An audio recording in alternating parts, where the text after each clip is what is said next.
Little Caesar from Lercara Fritti. November 24, 1897. Lercara Fritti, Sicily.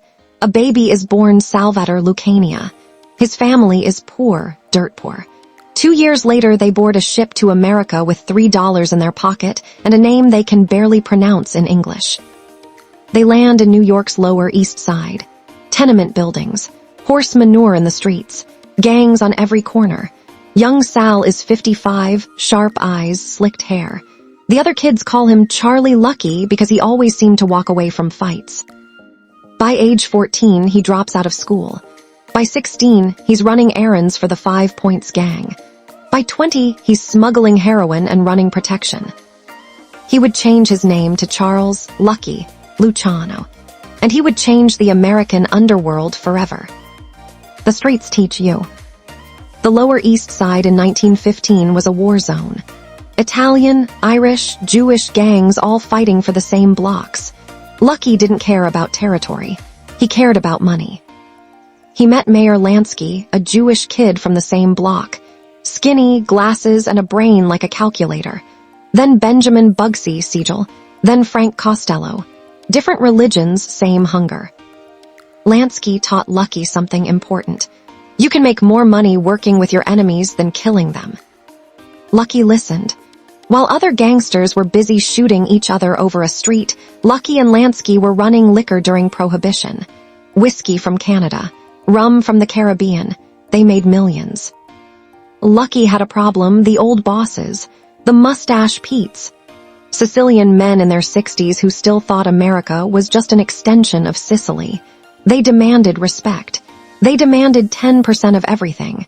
They didn't understand banks, corporations, or politics. Lucky thought they're going to get us all killed. The Night of the Razor, 1929. January 1929. Lucky is 31. He's kidnapped by a rival gang. They take him to Staten Island, beat him for hours with chains and a razor, cut his throat, and leave him for dead in a field.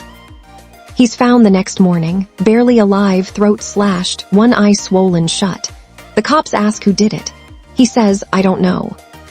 He survived, and that scar under his eye, he never hides it. He wears it.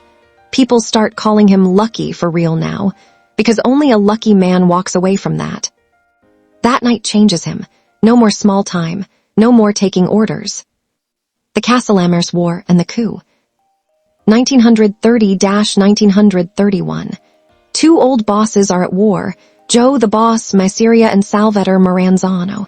Hundreds dead in the streets. The FBI is watching. The public is terrified. Lucky is working for Miseria, but he and Lansky make a decision. To survive, the old system has to die. April 15, 1931. Lucky lures Miseria to a restaurant in Coney Island. He excuses himself to the bathroom. 4 gunmen walk in. Miseria is dead. Months later, Maranzano is killed in his office by men dressed as IRS agents. Just like that, the 2 most powerful bosses in New York are gone. And the 26-year-old Lucky Luciano is now the most powerful man in the American mafia. But he doesn't take the title boss of bosses. He does something no one expects. The Commission, inventing corporate crime. September 1931. The Waldorf Astoria Hotel. Lucky calls a meeting.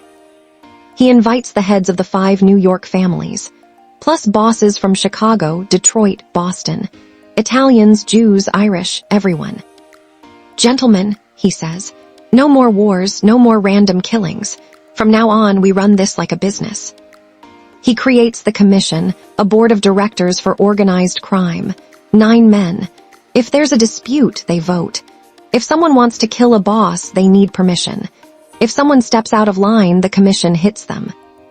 It was genius. For the next 30 years, the American mafia would operate with less violence and more profit than ever before. Drugs, gambling, unions, construction, casinos in Las Vegas. All run like Fortune 500 companies. Lansky handled the money. Costello handled the politicians. Luciano was CEO. The Fall Dewey and the brothel case. Thomas E. Dewey, young, ambitious prosecutor, he wants Lucky. Badly. He can't pin murder or bootlegging on him. so he goes after prostitution. In 1936, they raid 200 brothels in New York and trace the money back to Luciano. The trial is a circus. 60 witnesses, girls crying on the stand. Dewey calls Lucky the most powerful gangster in the world. Lucky gets 30 to 50 years. He's 38 years old. He's sent to Dannemora, then to Clinton prison. From a cell, he still runs things. Through lawyers, through coded letters, through visitors. The commission keeps meeting. The money keeps flowing. The deal with the Navy, WWI. One America is at war. The U.S. Navy has a problem. The Brooklyn docks, sabotage, strikes, and they need to invade Sicily. Someone suggests, talk to Lucky. The government hates doing it, but they need him. Through Lansky, a deal is made. If Luciano helps secure the docks and help with the Sicily invasion, he gets a reduced sentence. Dock workers suddenly stop striking. Information starts flowing. In 1943, Allied troops land in Sicily and meet surprisingly little resistance. Some say local mafia leaders helped. In 1946, after 10 years in prison, Lucky's sentence is commuted. On one condition, he can never set foot in the United States again. Exile in Naples, February 1946. Lucky Luciano, age 48, is put on a ship to Italy. He's not welcome in Sicily, so he settles in Naples. He's a king without a country. He can't run things in the U.S. directly anymore, but his word still matters. He starts importing heroin. He meets with mobsters from all over the world in Naples hotel rooms. The French connection starts here. He lives in a nice villa, drives a Cadillac, surrounded by bodyguards and beautiful women. He tells reporters, "I'm a businessman, I'm retired." The FBI follows him everywhere. He laughs at them. The end, January 26, 1962. Naples Airport. Lucky is 64. He's there to meet a Hollywood producer who wants to make a movie about his life. He's talking to the producer when he suddenly clutches his chest. Heart attack. He collapses on the tarmac and dies within minutes.